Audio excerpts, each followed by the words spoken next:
Is just wrapping up a meeting with more than 20 Democratic governors at the White House. Some of those governors are coming out saying that they will stand with the president after the, quote, candid conversation, but are still worried about the state of the race after last week's debate. Skyler Henry has the very latest on the damage control.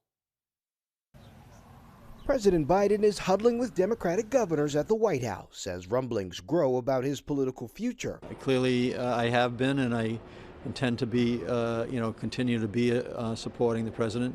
Democratic donors have been tossing around some of those governors' names as possible replacement candidates should Biden step aside. Is President Biden considering stepping down?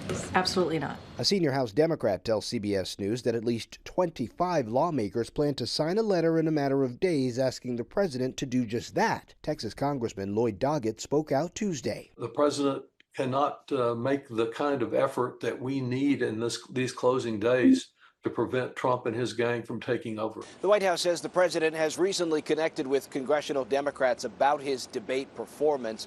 He's also planning on making campaign stops in Wisconsin and Pennsylvania and sit down for a network TV interview. He gets the criticism. He has owned up to it, but he also wants to move forward. A new CBS News poll conducted after Thursday's debate shows the presumptive nominees still functionally tied nationally, but indicates a shift towards former President Trump.